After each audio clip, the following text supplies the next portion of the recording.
મારો એક ભત્રીજો મહાનગર સુરતથી ગામડે આવેલો, એટલે સવારે ખેતરોમાં એની સાથે વિચરણ કરતો હતો. એના કારણે સમય ન મળ્યો અને ત્યારબાદ પવનનું જોર વધી ગયું. 10 વાગ્યા પછી ખૂબ પવન હોય ખેત વિસ્તારમાં, એટલે મને અનુકૂળ ન લાગ્યું પવનનું વધારે પડતું ડિસ્ટર્બન્સ.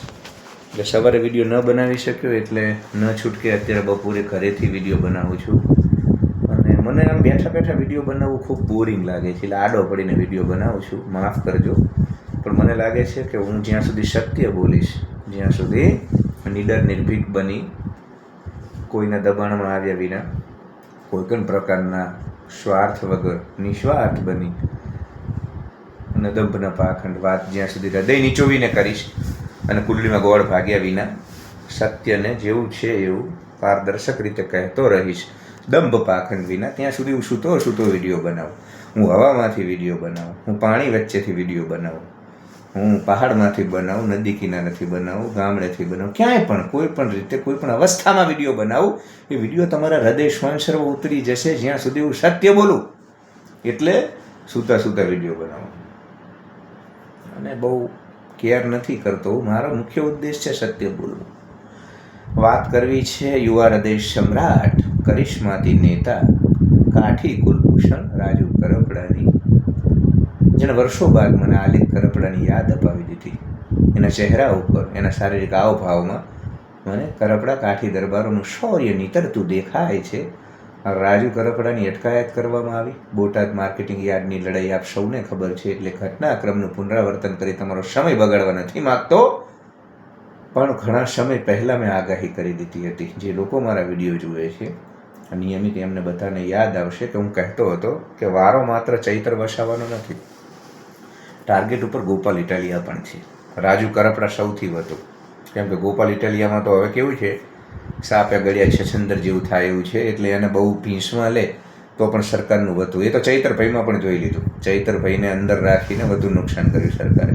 અંબાજીથી ઉમરગાંવ પોતાની વિશ્વસનીયતા જમીની સ્તરે ગુમાવી ચૂક્યું છે ભાજપ. મનસુખ વસાવા કાગા રોડ મચાવી રહ્યા છે. મનસુખ વસાવા વારંવાર હાથ જોડી કહેતા હતા કે ચૈતરને છોડો, નહીં તો એ હાથી મરીને લાખનો જીવતો એ પ્રકારનું છે કે ચૈત્ર વસાવા જેલમાં હોય ને એટલા વધુ ખતરનાક. બહાર પણ આક્રમકતાથી પોતાની પ્રજા માટે લડવા એ તત્પર રહે છે. એટલે જ હું હંમેશા જય આદિવાસી, જય બિરસા મુંડા બાદ જય ચૈત્ર વસાવા બોલું છું, કેમ કે લાયક છે. એની આક્રમકતા, એની યુયુત્સુ વૃત્તિ, પોતાના લોકો માટે જીવવા મરવાની જે તૈયારી છે ને, એટલે લાયક છે. અને આટલી જ રિસ્પેક્ટ હું રાજુ કરપડાને પણ આપું છું. એક તો એ કાઠી છે એટલે નિશ્ચિત મારા માટે પૂજનીય છે, પણ સાથે સાથે એ જે રીતે લડે છે, જે આક્રમકતાથી લડે છે આખા સૌરાષ્ટ્રની અંદર ને હવે તો ગુજરાતની અંદર, સાહેબ આવા યુવાનો ગુજરાતનું ભવિષ્ય છે.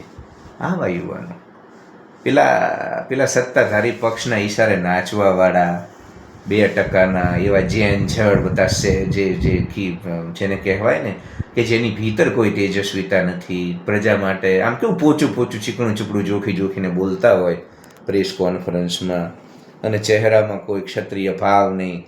સાહેબ નેતામાં તો ક્ષત્રિય વૃત્તિ કૂટીને ભરેલી હોવી જોઈએ, કેમ કે નેતા એટલે એક પ્રકારે રાજા, અને પોતાની પ્રજા માટે જીવવા મરવાની તૈયારી ના હોય એવા સ્વાર્થી લોકોએ માત્ર ઘરનું સાજું કરવા, પૈસા ભેગા કરવા, આર્થિક હિત સાધી લેવા માટે થઈ, સગા સંબંધીને નોકરી લગાડવાના કારસા રચવા માટે જે લોકો આવે છે ને રાજકારણમાં, એવા લોકોની સામે આ ચૈતર વસાવા, આ રાજુ કરપડા, આ ગોપાલ ઇટાલિયા, આ યુવા નેતાઓએ એક નવો ચીલો ચાતર્યો છે કે ભાઈ અમલદાર શાહી, અને અમલદાર શાહીને જે રીતે કંટ્રોલ કરે છે રાજુ કરપડાના કારણે.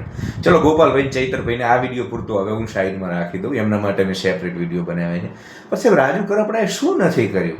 રાજુ કરપડાએ કોઈ તાલુકા પંચાયતની ઓફિસ હોય, કચેરી હોય કે મામલતદાર કચેરી હોય, એ આખા સૌરાષ્ટ્રમાં, અને હું તો કહું છું કે અહીંયા છે પાટણ જિલ્લાની સીમાઓ સુધી દરેક જગ્યાએ એ માણસ ગયો, લોકોની પડખે ઉપર રહ્યો. સાહેબ નેતા સાચો કેવો હોય ને, લોકોના હૃદય સમ્રાટ તમે ક્યારે થાવ ને, એ રાજુ કરપડા પાસે શીખવા જેવું છે. એનો કરડાકીવાળો અવાજ, ઊંટના બટકા જેવું એનું વ્યક્તિત્વ અને એનું કાઠીપણું, આ બધાનો સુભગ સમન્વય એટલે અમલદાર શાહી ઉપર લગામ કસવામાં આવી. સાહેબ આ મામલતદાર ઓફિસો ને આ બધી જે અમલદાર બ્યુરોક્રેસી છે ને ગુજરાતની, નીચલી બ્યુરોક્રેસી કહું છું, હું સચિવોની વાત નથી કરતો, પણ આ નીચલો જે વર્ગ છે ને એ બધા એવું જ માનતા હતા કે આપણે તો સરકારની પગચંપી કરવાની છે, માત્ર નેતાઓના કામ કરવાના, સરકારી કાર્યક્રમો હોય એટલે આપણે પૂછડું પટપટાવતા સરકારી જે સંસાધનો છે એનો ઉપયોગ સત્તાધારી પક્ષો માટે કરવાનો, બાકી પ્રજાનું નહીં સાંભળવાનું. પ્રજાને એક ક્રિમિલિયરનો દાખલો જોતો હોય, નાનકડો આવકનો દાખલો, તોય આડોડઈ કરવાની, જવાબ નહીં આપવાનો, 2-2 કલાક રિસેસમાં જતું રહેવાનું. આ અમલદાર શાહીની નાલાયકી સામે સિકંજો કસ્યો છે રાજુ કરપડા જેવા યુવાને. સાહેબ, ખેડૂતોના મુદ્દે આ સરકાર અમેરિકાથી કપાસ આયાત કરવા જઈ રહી છે. કોણ લડ્યું ખેડૂતો માટે?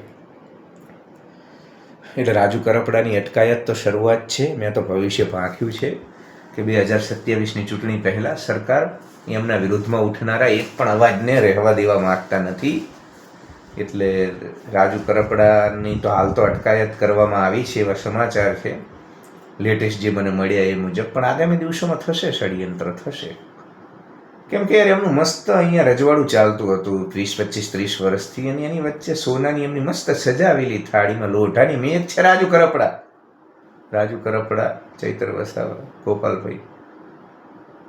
એટલે સોનાની થાળીમાં લોઢાની મેઘ કોને ગમે? એ મેઘને તો કાઢવાના જ પ્રયાસ થાય ને.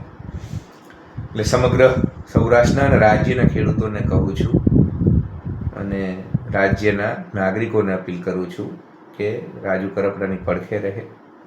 કેમ કે આ 3-4 અવાજને વાત કરતાં ગુજરાતમાં જે પ્રકારની તાનાશાહી ચાલે છે, અમલદારશાહી ચાલે છે, સામાન્ય પ્રજાજનોનો અવાજ ઉપાડવાવાળું કોઈ નથી. એટલે આપણાથી વધુ કૃતજ્ઞ નહીં હોય કોઈ, પાપાચારી નહીં હોય, જો આપણે રાજુ કરપડા જેવા યુવાનોને સહયોગ નહીં કરીએ, એની પડખે નહીં ઊભા રહીએ, તો આપણો અવાજ ઉઠાવવાવાળું કોઈ નહીં બચે અને લોકશાહીની આડમાં તાનાશાહી ચાલતી જ રહેશે. ધન્યવાદ.